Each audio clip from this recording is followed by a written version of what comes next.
of pounds, dollars, euros, any currency, even yen, behind all of those things. But back home here, the potential to have hundreds of millions, billions of naira is there because we have a captive population of sports-loving target market of at least 60 to 80 million people. So how do we take 100 naira? I call it my Indomie noodles principle. How do we take 100 naira, the value of 2 packets of Indomie, from 60 to 80 million people and create a 2 trillion naira economy annually from the business of sports? In the engagements you are going to hear today, you will not hear much about going to the Olympics. Neither will you hear much about going to the World Cup, the Nations Cup, anything. But you will hear a lot about a target audience of 60 million people, 40 million of which are from schools. You will hear a lot about how we take a share of pocket of 100 naira every day from these people. You will hear a lot about infrastructure.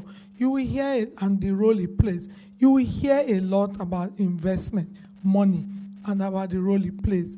You will hear about incentives and about how we can incentivize people to put their money into sports. But more importantly, we are speaking to people in the development finance, financial and investment institutions, that what would it take for you to see sports as a business and put in the requisite funding required to deliver this 2 trillion naira annual revenue?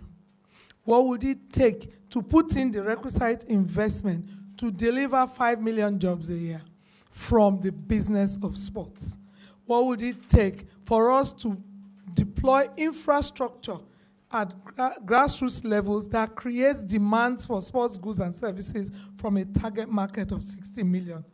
And so we get our 2 trillion naira economy. How much do we need to put into sports every year for a period of 10 years to get to the promised land of being a truly great sporting nation?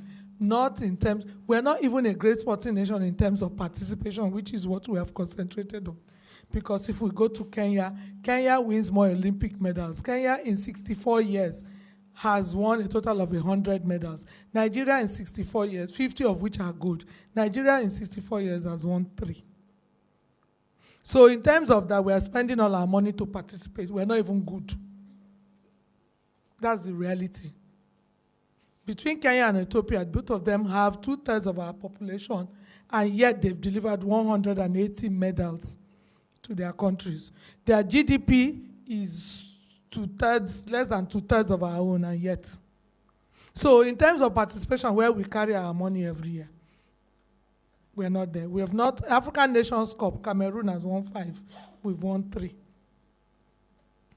So at the end of the day, it's time for us to flip our pyramid around. And so we know part of the reasons that we haven't gotten the cooperation of the financial sector is simply because they do not see the value for money. The value for money can only come from a document, from our intent or our policy regarding sports. What is our policy? In the past years, what has happened is that some people gathered in a room and wrote this policy. The 2009 policy, between me and you, was written by an aggregation of about 5-6 people. And so from 2009 to 2018, we struggled to fit into something that was written by a handful of people. Now we're saying let's adopt an interactive engagement approach to developing a policy that says this is our intent as far as sports industry is concerned. That has brought us to engaging with different sectoral groups. So the first one was with the media and entertainment people. Media, entertainment, and tourism, they were here last week. The second session was with and their insights were absolutely, spot on, particularly in this age of OTT platforms. We're not even ready. We're not even ready for that. Our Broadcast codes do not address the issue of the digital era we are living in. Our broadcast codes are still thinking we are living in the free-to-air time. So the media people address the issue of the digital era we are living in and what it will take for sports to bring itself up. What manner of investment will be required? What manner of infrastructure will be required? The tourism people came from the point of view as we just bid to host things in this country without having a tourism expert amongst the bidding committee. So we never leverage the hosting properly, and it does not deliver on the financial returns we have, which is why the private sector folds its arms behind its back. The investment, the finance sector folds its arms behind its back and say we're not going to even put money in any bidding. So they addressed that. The next set of stakeholders was the education sector. They were here last week, Thursday. Education contributes 50% to participation of sport. And we are told that there are 40 million children in schools as we speak. So there's a ready 40 million target market that if we said they should play sport once a week, we'll demand shirts, shoes, boots, balls. And yet, nobody is producing balls in this country. So China factory will start the minute we make such a policy. So how do we ensure that we make that policy and enable us to capture jobs here? Without capital flights, without foreign exchange, I always tell people that you just hear one loud sucking sound of FX. CBN will be under pressure to be every week publish that this amount is going to produce boots in China, produce shirts, shorts in China. And we have 25 million unemployed people. We would need a minimum of 100, the education sector told us, we would need a minimum of 100,000 games masters if such a policy is made, particularly if we insist that every school has at least one games master. There are 100,000 schools in this country. We don't have 5,000 games masters. So who's going to train those people? Someone must train them. Our 25 million jobless people can be converted into games masters. That's jobs. We need facilities at community level, because if we make a rule that you must play sport every week, you won't play it on the main road. So we need community facilities.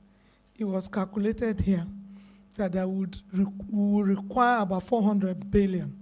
You will see in our presentation in investment just to deliver that. We need platforms in this digital area to upload information. We will need so many things. So with one policy, we unlock the whole potential. And we need everybody in the room to say, I don't like what is in the 2018 draft policy as far as my sector is concerned, because it doesn't address my issues. That's why we're here. We're here to take a look at the 2018 draft National Sports Industry Policy and how it deals with the issue of financing, funding, investing in sports from the perspective of this demand and supply model we've just outlined. So over the next few minutes, my colleague Dami Adedotun is going to take you through a very simple presentation, at the end of which I would outline what we would need to do. It's not us talking at you. We're not going to get your inputs. So at the end of about 20 minutes of Dami's time and your time, we will now outline what we would like from the people present in this room, so that we can now have a policy that addresses the issues that affect all of us. Next week, Monday, the professional groups will be here. And we're talking the lawyers, the doctors, the engineers, the real estate developers, because when we talk money, then how are we applying the money? When they get here, the lawyers are going to tell us, if you commercialize a sector, if you industrialize a sector, there will be disputes that will arise. How do we settle sports disputes without necessarily going through the regular courts? The engineers and the architects will tell us what kind of facilities we need to have that would be long-lasting but ensure that everybody can play sport. The doctors will tell us why it would be a good policy that instead of writing the first thing when somebody comes to the hospital writing a prescription for malaria medicine, it might be better to write a prescription for fitness, in which case an extra 30 million people will join the target market. So we have a 70 million target market that we need boots, shoes, shirts, shorts, and balls for. So if my doctor tells me today to go and exercise, I will listen to him more than if Titi told me to go and exercise. I'll think he has seen something in me that I'm dying. So I better go lose that 8 kilos. So without much ado, it's quite a lot. But at the end of the day, every little input counts. So that by April this year, we will truly have a policy, national sports industry policy, that reflects opinions. And not just Nkechi, Titi, Zino, Dami, and the twins sat in one room and wrote something. So without further ado, I'll call on Dami to take us through a short presentation on this session, the objectives of this session. Thank you very much.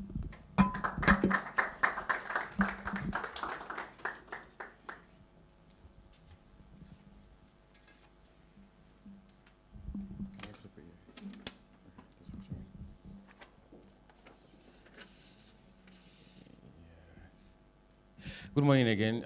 My name is Adedame Adedotun, and for the next 20 minutes, I'll take us through this presentation, and what we'll be talking about is the investment opportunities in sports.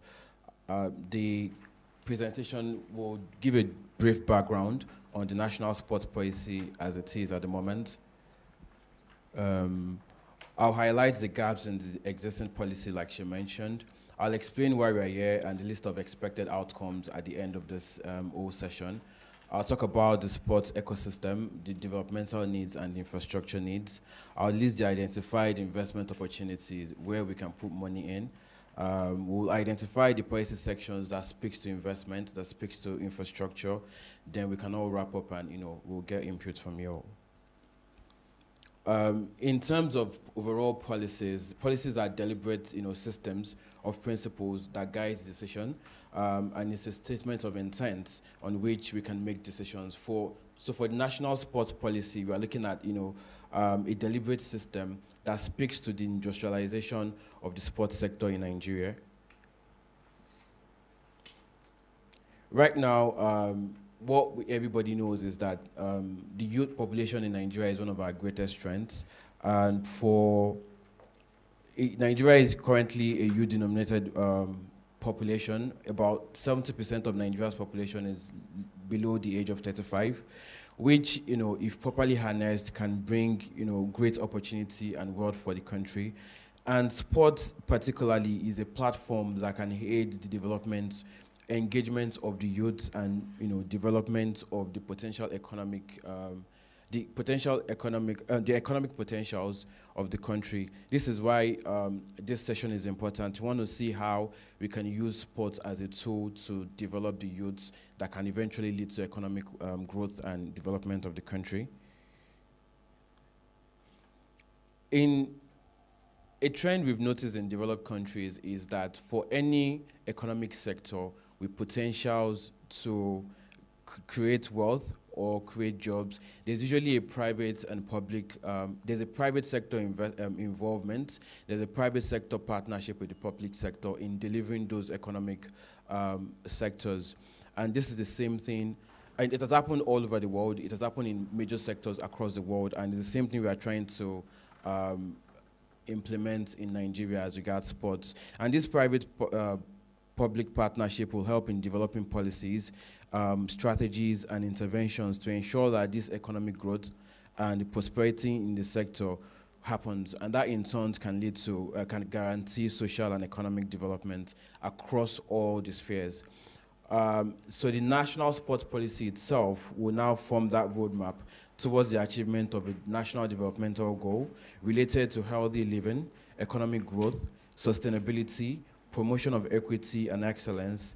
And this policy will be informed by robust national consultation. Again, as she mentioned, we've spoken to people in the media sector, in the tourism industry, to the educational industry, and now we're talking to the money people. And we need that robust consultation so that at the end of the day, when we develop this policy, it speaks to all our needs collectively in addressing and delivering that sector.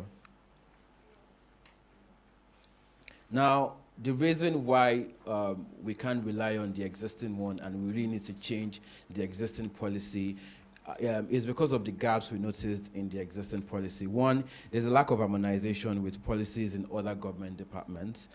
There's absence of partnership between the public and the private sector towards harnessing the full potentials of sports as a contributor to the economy. There's a lack of framework to tap into the business potentials of sports development and its commercialization, and also its industrialization. There's low consultation. Again, like she mentioned, there were just 6 people in a room that drafted the policy. So there was low consultation and collaboration with relevant stakeholders to achieve defined objectives. These are the gaps we want to bridge, and this is why we are having these kind of consultations with stakeholders involved. So why are we here?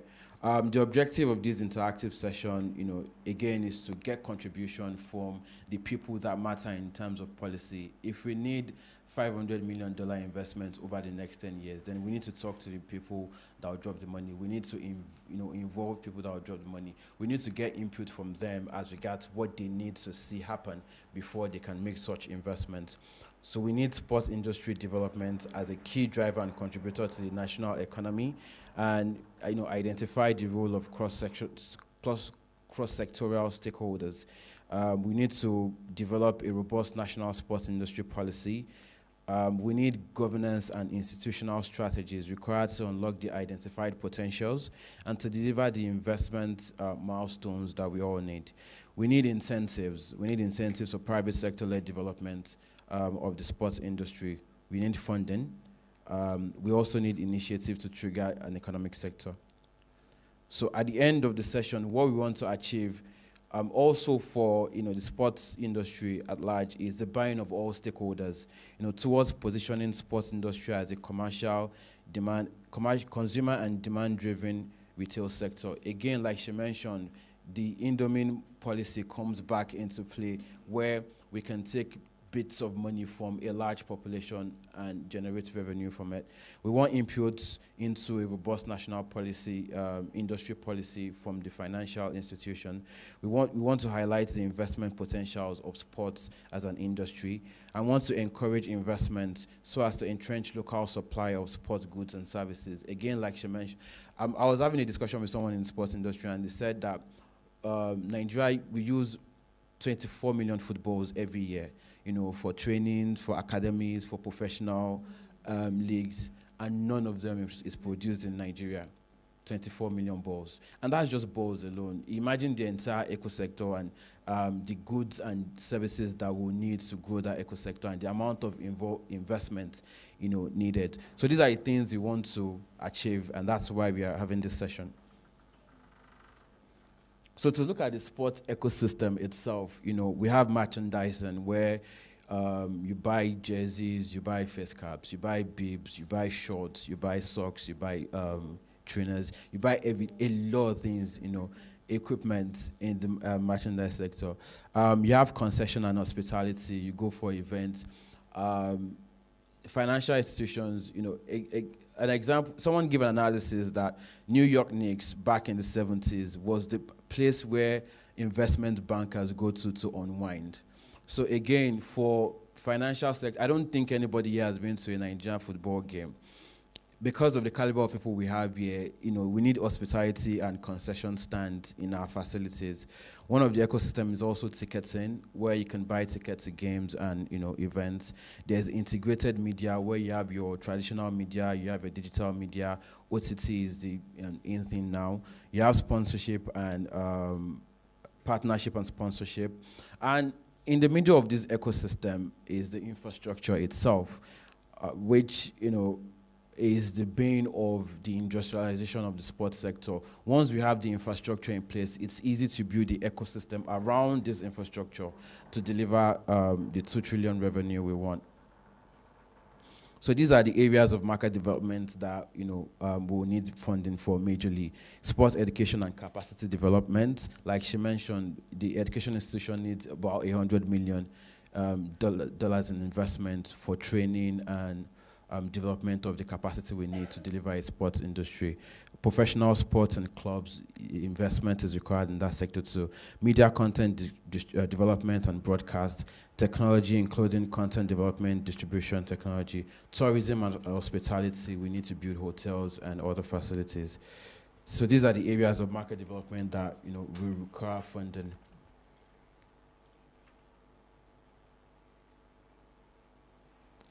So in terms of the financial institutions, which covers DFIs, the banks, the private equity firms, the venture capitals, and social enterprises, and given an overview, we know that the financial system acts as a catalyst for economic development, and it forms that link between idle funds, savings, and entrepreneurs and businesses that need the fund.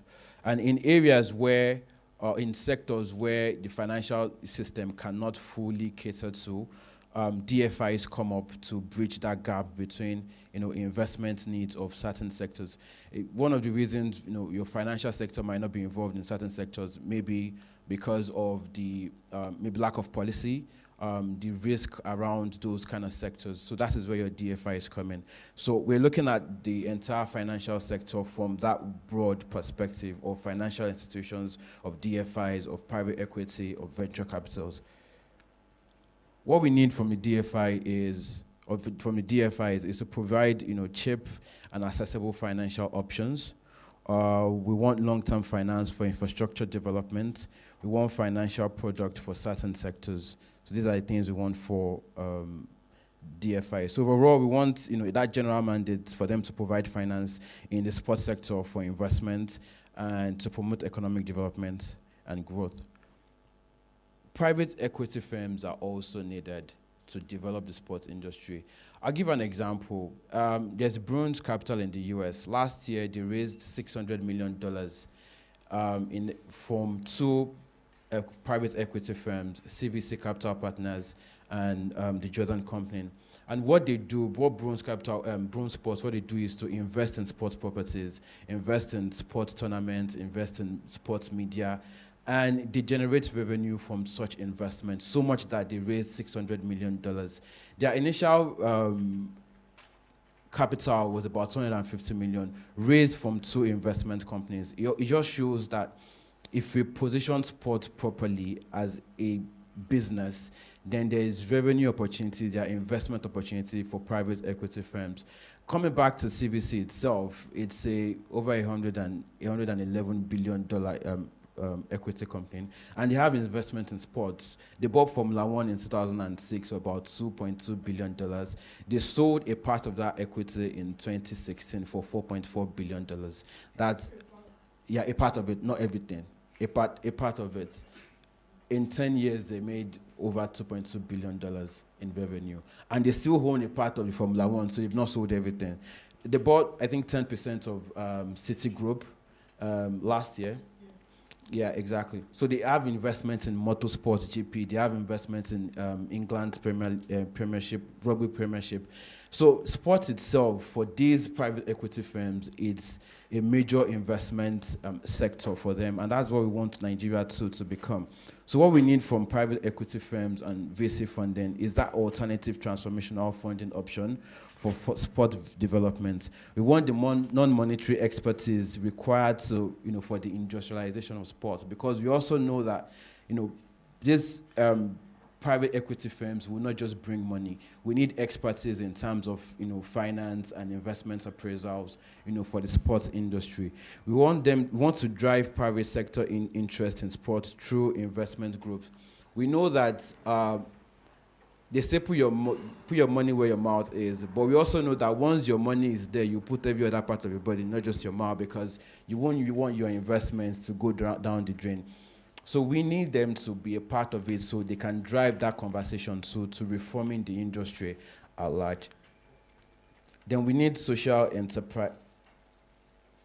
So we need social enterprise investors to come up with models that include sports, to have, sports included in their different, social models, to provide funding for community-based infrastructure clusters, one of the things that, she mentioned, and to also provide investment in the sports value chain as a means of job creation, because we know that one of their major, impact area will be job creation, and we strongly believe that the sports industry can help deliver this, job creation. One of the things we also highlighted are different sectors where, these various organizations have participated in the past.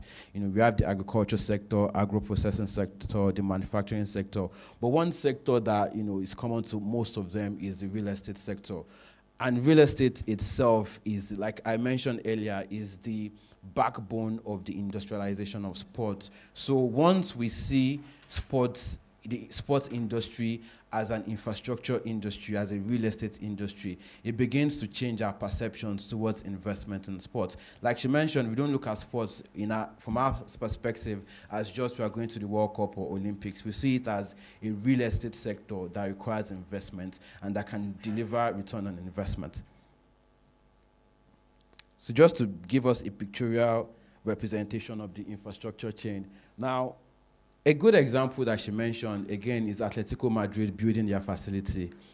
Once they did that, they extended their rail line to end at the stadium. So you step out of the rail line, you go into the stadium, and that way you can cater to 70,000 capacity stadium, and they are building a city around it. So how it works is, once you have a large sport facility in a certain area, it drives visitors to that area. I stay in Bagada, and there's a big church in my area. I can imagine the crowd that comes to that church every Sunday. Now, replicate that for a sport facility, and you realize that facility drives people to a certain area. And once you have people in a certain area in their thousands or hundreds of thousands, then you have to create entertainment facilities to cater to that crowd. You have to have bars, you have to have restaurants, they will eat, they will drink. You need facilities. And once you have those kind of facilities in areas, then you need offices to cater to those facilities and the people that come to visit those facilities and the facility itself. So you need your offices and you need your office space. And the moment you have offices around a certain area, it leads to residential apartments. So 3 of the major parts of this chain itself is around real estate. And that is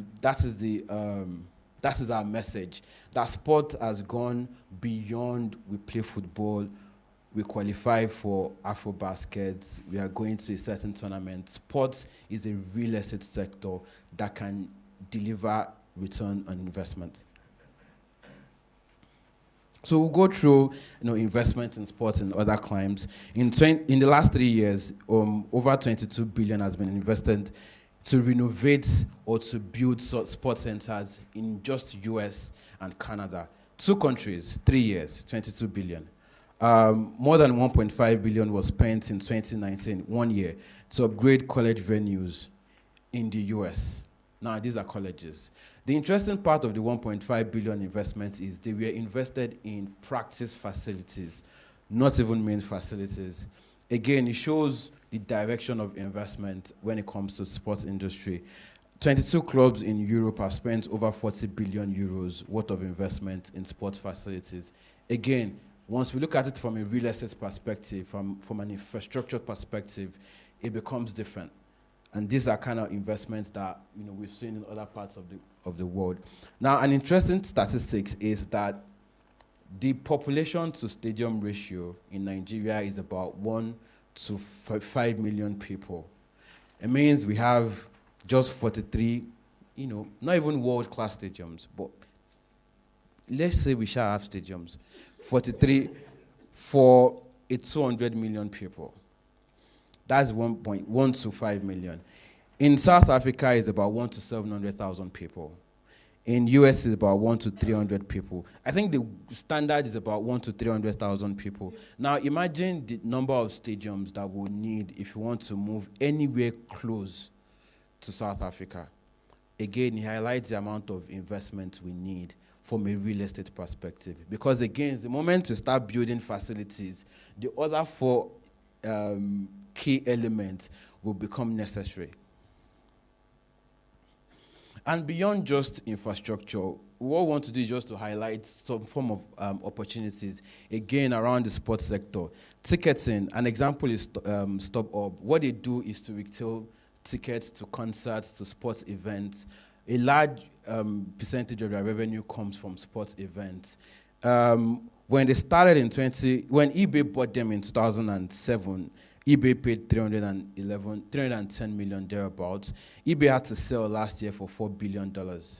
Again, this is a span of less than about 12 years, and look at the return on investment. Again, from a media perspective, DAZN is a streaming service with 8 million subscribers. It's currently valued at $8 billion, and they are looking for about $500 million to extend into other countries and to buy, streaming rights. $500 million sounds like a very familiar number. Yes. Yeah. So again, that is media, that is ticketing. If you look at merchandise and e-commerce, it's a big sector. But just take Fanatics.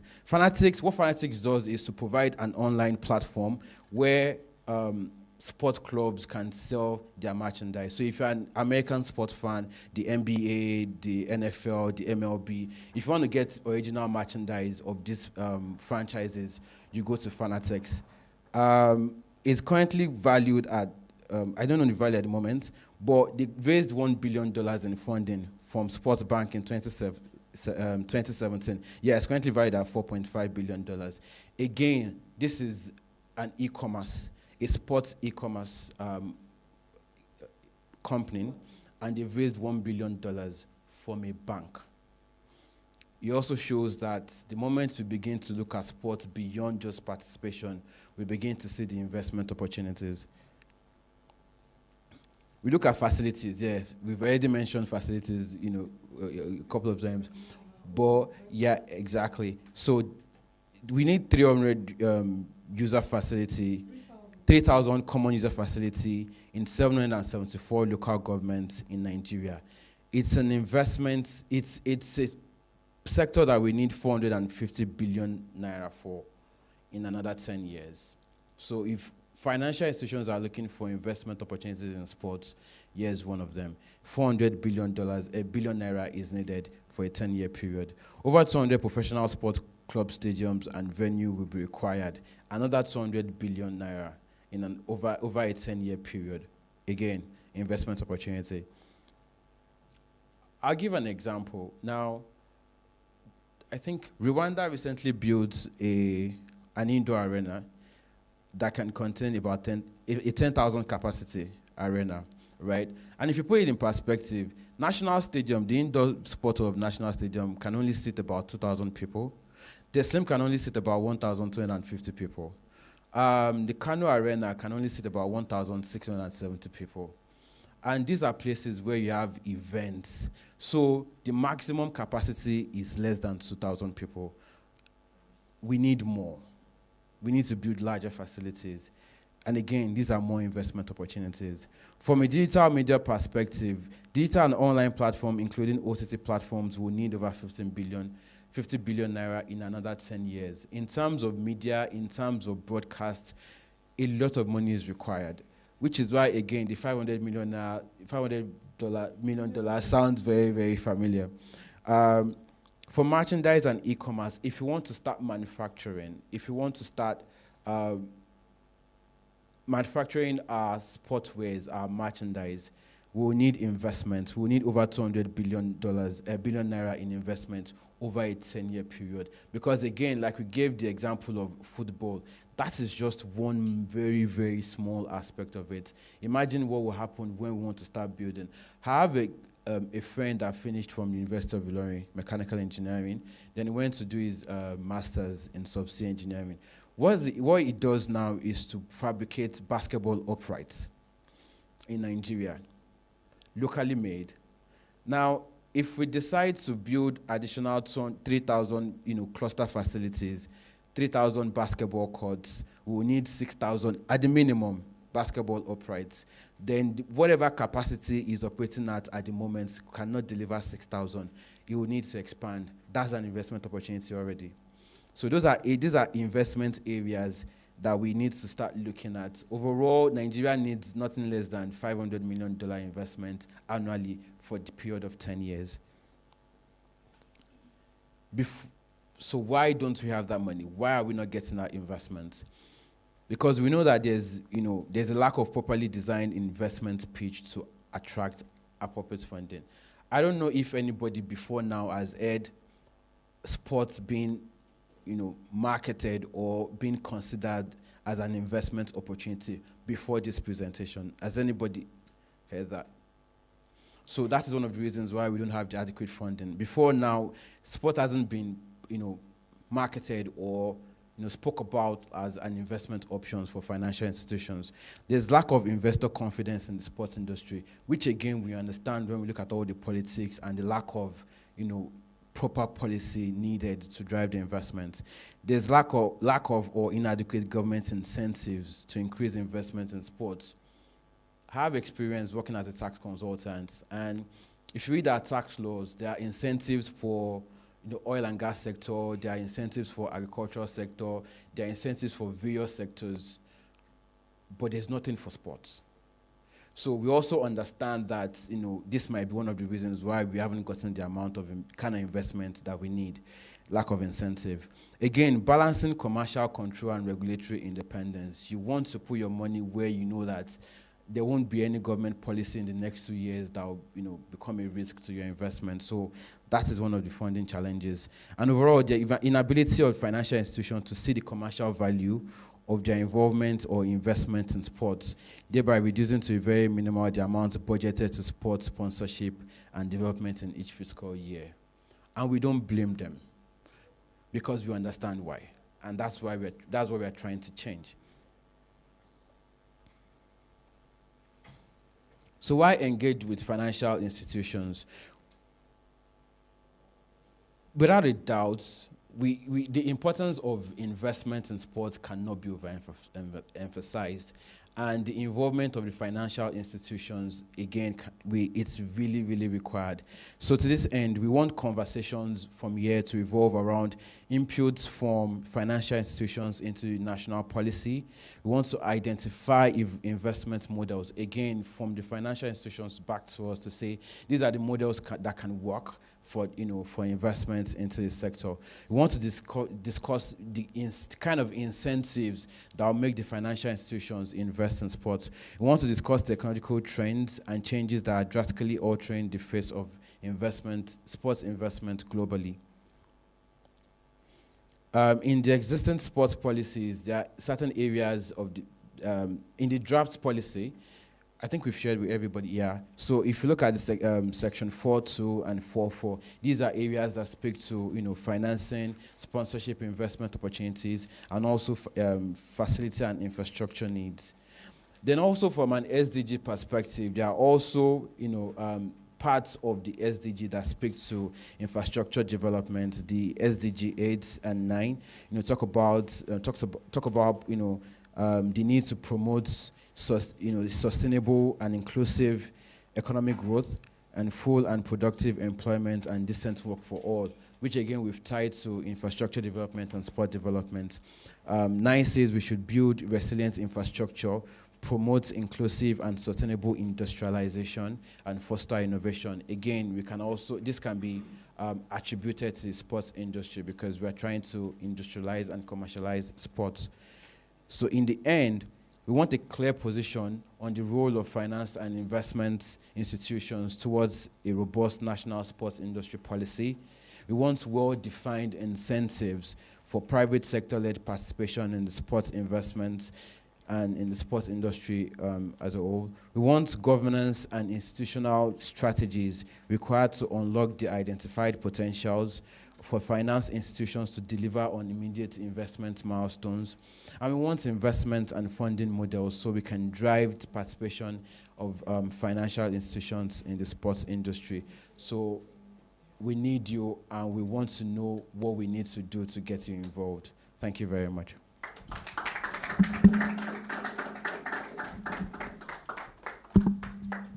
Thank you, Dami. So I'm sure you're all wondering, so how come people have not put money into things like this? How come we're talking about it now? And why, where is the market? Like we said, just as what happened with telecom, it took the creation. We always knew there was a market for telecom services, but this country had only, 400,000 lines for about 40 years.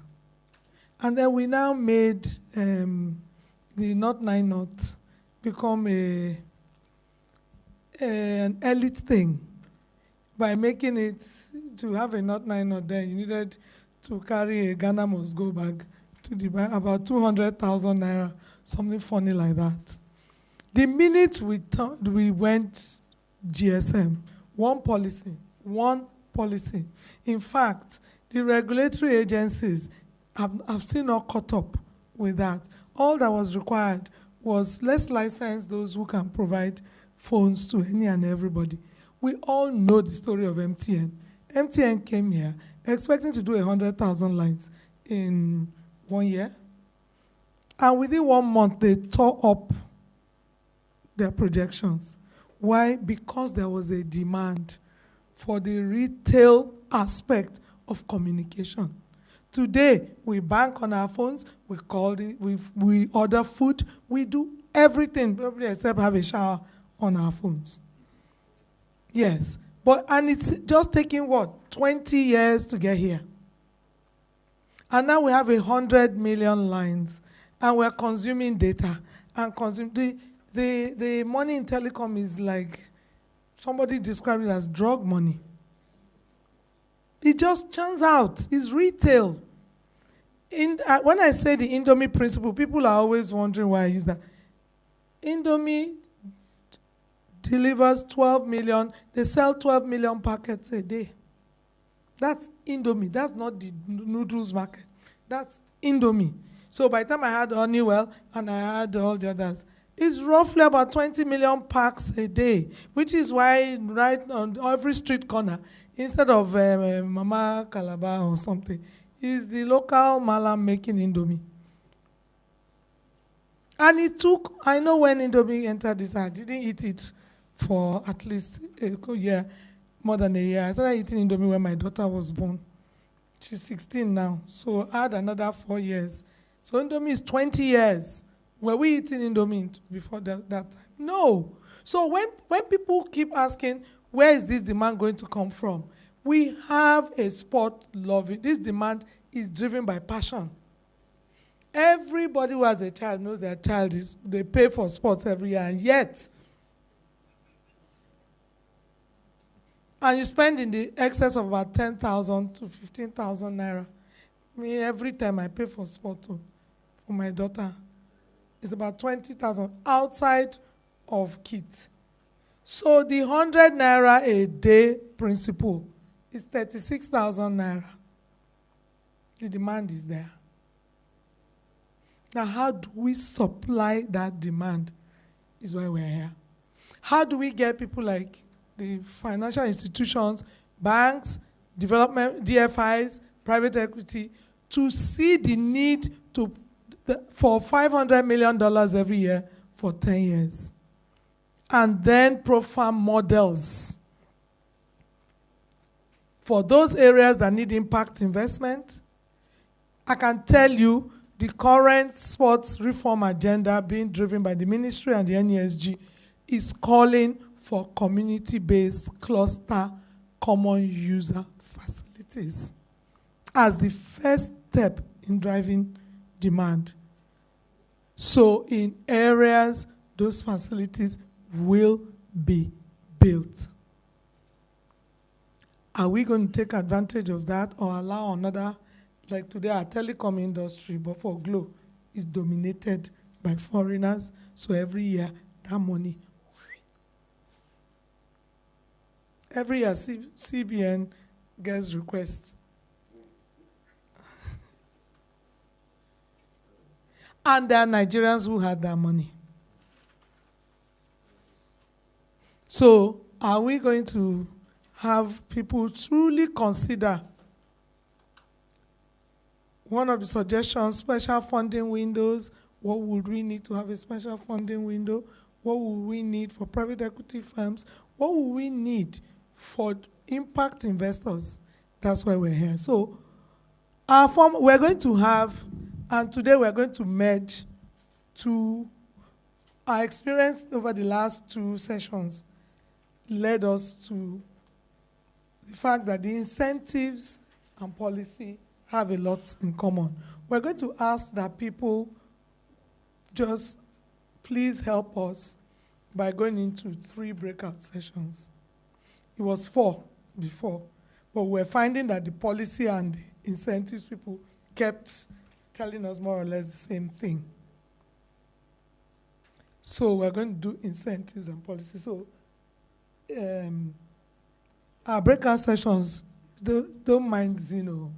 Zeno is the one that still left it as 4. But number 1 and number 4 will become the same. So we have incentives and policy, and then we have the investments, and then we have the infrastructure. Why are we saying the infrastructure? For people who are expecting to give us money for that infrastructure is for this house, these members, this stakeholder group to be able to say, this kind of infrastructure will be easier to fund than this. So in the short term, do this. In the medium term, do that. And in the long term, do this. Because the demand from a sector like education is more for community-based cluster facilities. But to professionalize sports, maybe that becomes a 2-3 year agenda. So 3 breakout sessions: incentives and policy, investment, infrastructure. Okay, okay. So the session format is really just roughly under an hour. There will be a session lead who will appoint somebody in this side. The discussions are about 40-minute duration based on the session lead will have the format of the discussions. Our rapporteur will take notes according to the template that will be given to both the rapporteur and the session lead, and prepare the report for review by our participants. This last part should take about 10 minutes. Each session will review the final output by the participants, and the session lead will present what was said at their session, to the rest of the house. So over the next 50 minutes to 1 hour, we expect, and what we found out is that people say, what do we have to say for 1 hour? When I now come and say, please, it's time to come back here and say what, they say, no, give us another 5-10 minutes. Please give us another 10 minutes. So we will go around, and yes, initially it might be, so what are we saying? But I can assure you the discussions get very robust. So we would ask, I'm going to call the rapporteurs out. Zeno,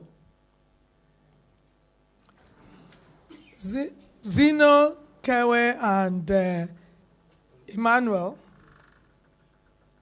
Emmanuel, you were used to handling, it was policy. So incentives and policy, right? And Zeno, you were incentives also. So now we'll take you to infrastructure. Kewe, you were infrastructure. Yes, so investment. So Kewe is infrastructure, Emmanuel, incentives and policy, and Zeno will handle investments. I would ask that incentives and policy, please use the boardroom upstairs. Then investments, please use the meeting room downstairs. And infrastructure, please use the CEO's boardroom upstairs. Now, we are going to ask a couple of people to help us to be session leads. So when I point at you, please don't be angry. Okay, you've got me. The job has been done for me by Mr. Abioye. So I'm going to ask,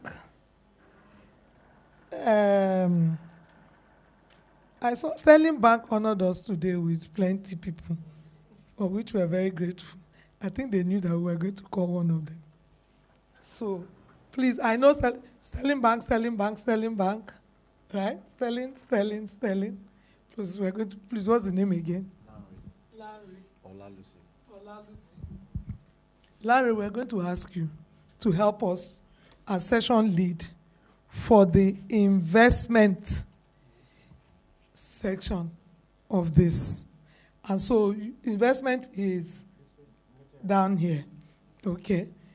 And anybody who is interested in discussing the issues around the investment, please follow Larry to that. Not yet, not yet. Policy, we are going to ask our sisters. What's the name again? Irade, please, you're going to help us with the policy aspect of this. So those interested in policy, please follow Irade. And finally, infrastructure. Dami, you are going to do the honors here, because you have a fairly good idea of what kind of infrastructure we would require and can lead the discussion in that area. So without further, you will be using infrastructure, we'll be using the CEO's boardroom. Irade and her group will be using the main boardroom, which will deal with policy and incentives. Please, let's be clear on that. The policy and the incentives for this, while land race people will be using these people. So without further ado, please, there are certain documents that you've been given. And let me describe what those documents are. One of them, you've been given a summary of the policy sections that concern this finance and sports and facilities and sports. That's the current policy sections in the current draft policy. That's the one we say has gaps. So your discussions will feature around looking at what you've seen here versus what they have there. Does it fit? That's number one. Secondly, you also have a document called the Antananarivo Recommendations. The African Union, when they established the Africa We Want, Africa 2063, 50-year plan for Africa, they missed out sports in 2013. A year later, they realized, 2 years later, they realized they missed out sports. And in 2017, they addressed the issue of sports in the Africa We Want.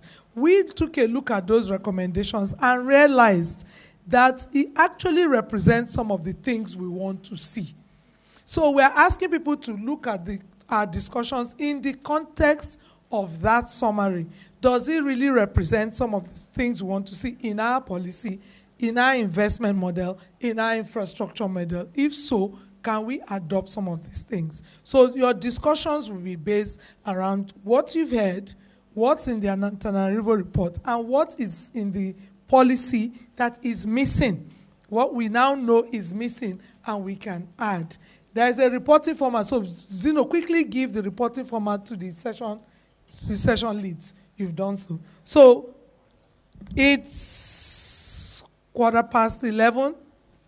I think by 12:15 we're here. And hopefully we'll now be done by 1 o'clock and we can all go. Thank you very much. So follow if you are interested in investment, incentives and policy, please follow Irade. If you are interested in investment, please follow Larry. And if you're interested in infrastructure, please follow Dami. Hello. Hello. Thank you very much. So, who is your Emmanuel, come and take your person to the CEO's boardroom. No, it's the main boardroom. I don't even know which one. Main boardroom. Emmanuel is the main boardroom.